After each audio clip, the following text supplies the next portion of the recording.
Hello friends, welcome to NC entry. तो video start करने से पहले आप सबसे बोलना चाहूँगी कि आप इस चैनल पे नए हैं तो चैनल को ज़रूर सब्सक्राइब कीजिए।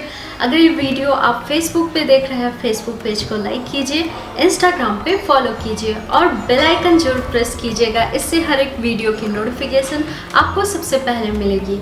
तो आइए वीडियो स्टार्ट करते हैं। थैंक यू दोस्तों। Hello friends, welcome to NC entry. तो आज जो है मैं राधा जी का एक स्तोत्र लेके आई हूँ आप सबके पास, जो कि है राधा अष्टमी स्पेशल आप सबके लिए श्री राधा स्तोत्रम। और ये बहुत ही महान स्तोत्र है और माता राधा के को डेडिकेट होता है। तो सबसे पहले आप सबको बता दूं कि राधा अष्टमी जो है वो कब मनाया जाता है। तो राधा अष्टमी जो है वो जन्माष्टमी के 15 दिन के बाद मनाया जाता है। और ये भी कहा गया है कि जो लोग जन्माष्टमी करते हैं वो राधा अष्टमी भी व्रत करें, ताकि उनका जन्माष्टमी का व्रत भी संपन्न हो सके। तो जैसा कि आज राधा अष्टमी है और उनका एक थोड़ा सा छोटा सा बैकग्राउंड मैं दे दूँ आप सबको, ताकि आप सबको पता चल जाए कि व्रत की कथा क्या होती है। तो राधा वृषभानु गोप की संतान थी। उनकी माता का नाम कीर्ति था और पद्म पुराण जो है उसके अनुसार बताया गया है कि राधा जी को राजा वृषभानु की संतान बताया गया है। जब राजा यज्ञ के लिए भूमि की सफाई कर रहे थे, तब भूमि से कन्या के रूप में राधा मिली थी। राधा के और मतलब वो अचानक से वहाँ पे प्रकट हो गई थी। राजा ने इस कन्या को अपनी पुत्री मानकर इसका लालन पालन किया था। और एक अन्य कथा के अनुसार जब भगवान विष्णु कृष्ण अवतार में जन्म लेने वाले थे, तो उनके जो भी अनुयायी थे और जो भी लोग थे, वो सारे लोगों ने भी धरती पे आके जन्म लेने का सोचा था। तो विष्णु जी की पत्नी लक्ष्मी जी का एक रूप मानी जाती है राधा, तो उन्होंने भी पृथ्वी पे जन्म लिया था। ऐसी मान्यता है कि राधा जी अपने जन्म के समय ही वयस्क हो गई थी, यानी कि जन्म लेते ही वो सीधे बड़ी हो गई थी। और राधा जी को श्री कृष्ण की प्रेमिका भी माना जाता है, क्योंकि राधा जी ने भगवान कृष्ण को एक प्रेमी की तरह पूजा और उन्हें उस रूप में पूजने के कारण वो उनकी पत्नी के मतलब वही तुल्य माना जाता है। तो राधा का पृथ्वी पर आना एक सामान्य घटना नहीं है। गोलोक में रहने वाली राधा को एक सांप मिला था और उस कारण ही उन्हें पृथ्वी पे आना पड़ा था। इस संदर्भ में ब्रह्मवैवर्त पुराण जो है उसमें कहा है, कथा एक है कि एक बार राधा गोलोक से कहीं बाहर गई हुई थी, किसी भक्त के बुलाने पे वो गई हुई थी और कृष्ण वहाँ पे राधा की जो अन्य सखियाँ थी उनके साथ विहार कर रहे थे। तो ये देख के राधा को प्रसन्नता नहीं हुई और राधा जो थी उन्हें बुरा लग गया कि मैं भगवान की इतनी भक्ति करती हूँ, लेकिन मुझसे ज़्यादा भी कोई भक्ति कर सकता है इनकी, जो ये किसी और के साथ विहार कर रहे हैं। तो ये देख के क्रोधित हो गई थी राधा और कृष्ण और विरजा को भला बुरा कहने लगी थी। तो लज्जावश विरजा नदी के रूप में बहती हुई वो धरती पे जा गिरी और कृष्ण के प्रति राधा के अंदर जो क्रोध था, इसके कारण उनके जो मित्र सुदामा हैं, उन्होंने ये जब अवस्था देखी तो सुदामा ने कृष्ण का पक्ष लेने लगे और वो आवेशपूर्ण होके उनके मुंह से भी जो बुरा शब्द था वो निकलने लगा और सुदामा के इस व्यवहार को देखकर राधा नाराज हो गई। राधा ने सुदामा को दानव रूप में जन्म लेने का शाप दे दिया और क्रोध में भरे हुए सुदामा ने भी हित अहित का विचार किए बिना राधा को मनुष्य योनि में जन्म लेने का शाप दे दिया। तो राधा अगर जन्म लेंगी धरती पे, तो भगवान कृष्ण को भी तो धरती पे लेना पड़ेगा जन्म। तो ये एक तरह से समझिए तो ये जो शाप था ये संयोग था और बहुत सारी कथाएं जो है इससे निर्मित है। और इस कारण से सुदामा जो थे वो शंखचूड़ नाम के दानव बन के जन्म लिए थे और माता को राधा के रूप में धरती पे आना पड़ा था, जो कि वो प्रकट हो गई थी। उन्होंने जन्म नहीं लिया था, वो प्रकट हो गई थी। तो अब चलते हैं हम लोग राधा स्तोत्र पढ़ते हैं।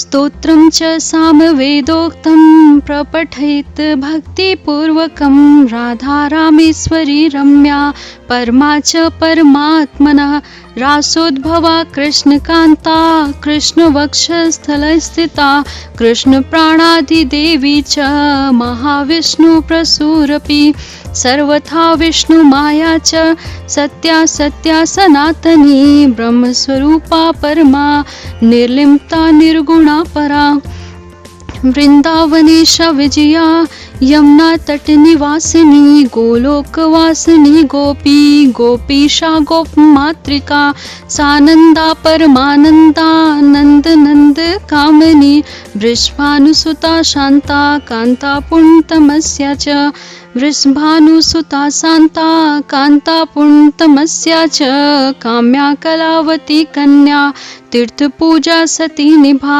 सप्तत्रिंशच्च नामानि वेदोक्तानि शुभानि च सारभूतानि पुण्यानि सर्वनामसु नारद यः पठेत् संयतः शुद्धो विष्णुभक्तो जितेन्द्रियः इह वै निश्चलां भक्तिं लभत्वा याति हरेः पदम् हरिं भक्तिं हरेत् सिम्मल् भक्तेनात्र संशयः भक्तो लक्ष्य जपेनैव स्तोत्रसिद्धिर्भवेद् ध्रुवं स्तोत्रस्मरणमात्रेण जीवन्मुक्तो भवे नरः पदे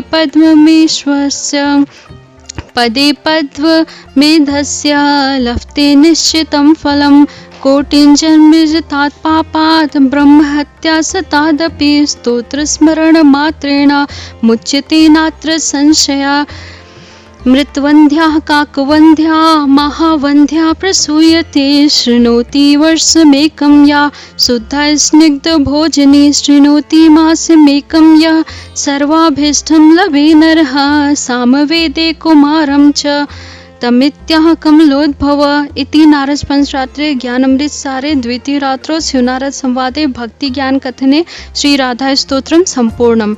तो इस प्रकार से राधा स्तोत्र जो है वो संपूर्ण होता है और आप सबको इसका हिंदी में मैंने जो मतलब समझा है वो आपको बताऊंगी, क्योंकि मुझे ये पुस्तक में कहीं इसका हिंदी में वर्णन नहीं मिला, तो मैंने सोचा जो मुझे समझ में आया है वो मैं आपके साथ शेयर करती हूँ। तो ये जो स्तोत्र है वो सामवेद में प्रकट किया गया है और उसमें बताया गया है कि राधा जो है उन्हें बहुत सारे नामों से पुकारा जाता है और वो एक तरह से परमात्मन कही जाती हैं और रास लीला जो है उसमें भी वो उद्भव होती हैं और कृष्ण के जो हृदय में है वो समाई हुई हैं। कृष्ण के प्राण की देवी भी हैं और महाविष्णु की भी वो अधिष्ठात्री मानी जाती हैं। सर्वथा मतलब हमेशा ही वो विष्णु माया कहलाती हैं और सत्य और सनातनी कहलाती हैं। वो ब्रह्म स्वरूपा है, निर्लिप्ता है, निर्गुणा है और वो सदा ही गोलोक में निवास करने वाली हैं, वृंदावन में रहने वाली हैं। उन्हें विजया भी कहा जाता है। यमुना तट जो है उसके किनारे वो निवास करने वाली हैं और गोलोक की वो गोपी कहलाती हैं। गोलोक उनके बिना बिल्कुल अधूरा है। वो गोपीश यानी कि गोपियों की ईश्वरी कहलाती हैं। वो सबको आनंद देने वाली हैं और उनके अंदर बहुत सारी खूबसूरती भरी हुई है। वृषभानु जी की वो पुत्री हैं।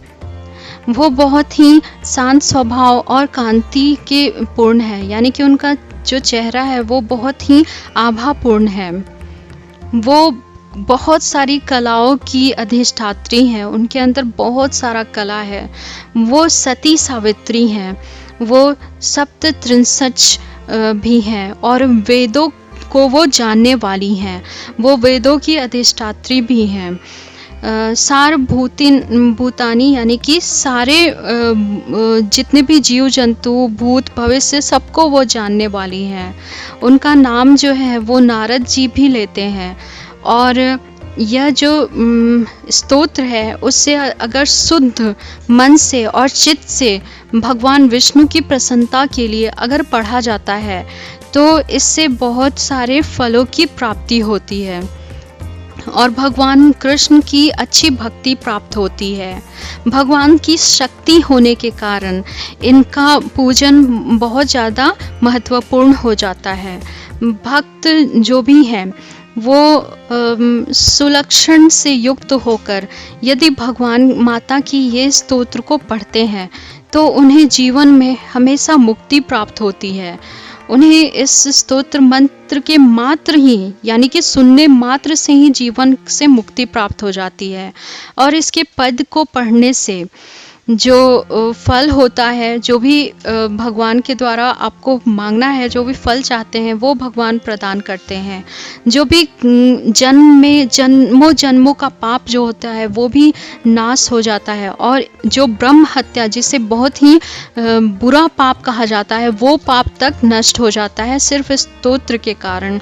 एक स्तोत्र ये ऐसा है जिससे हर एक तरह की जो संशय होते हैं उसका भी निवारण हो जाता है। और जो भी मृत वंध्या है या फिर काक वंध्या है या महावंध्या है वो सारे लोग छूट जाते हैं और ऋणों से मुक्ति हो जाती है।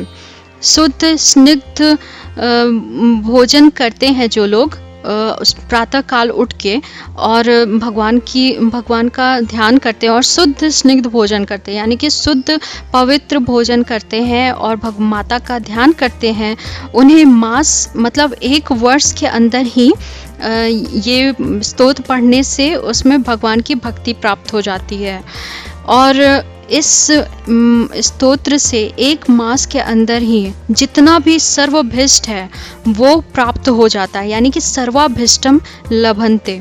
तो सारी जो अभीष्ट चीज़ें हैं वो प्राप्त हो जाती हैं। और सामवेद के अंदर ये सारा कुछ बताया गया है कि किस किस दिन इसे पढ़ने से भगवान की अच्छी भक्ति प्राप्त होती है। तो इस तरह से नारद जी जो हैं उन्होंने इस बातों को सामने रखा था जो कि सामवेद में बताया गया है। तो ये स्तोत्र जो है वो डायरेक्ट आपको सामवेद का स्तोत्र है, इसलिए वेदों की महत्ता तो सबको पता है। और वेद का ये महान स्तोत्र जो है ये माता के लिए रचित किया गया है। तो आप सबको बहुत बहुत धन्यवाद ये स्तोत्र पढ़ने के लिए। और मैं जल्द ही इस स्तोत्र को या तो लिख दूंगी Vedics.in के वेबसाइट पे, नहीं तो मैं इसका फ़ोटो खींच के वहाँ पे अपलोड कर दूंगी। और साथ ही में इसका हिंदी मीनिंग तो मैंने बता दिया, वहाँ पे मैं आपको इंग्लिश में इसका मीनिंग भी बता दूंगी ताकि आप सब इस स्तोत्र को पढ़ें और आप भी इससे लाभान्वित हो। तो दोस्तों राधे राधे, जय श्री कृष्णा। थैंक यू दोस्तों।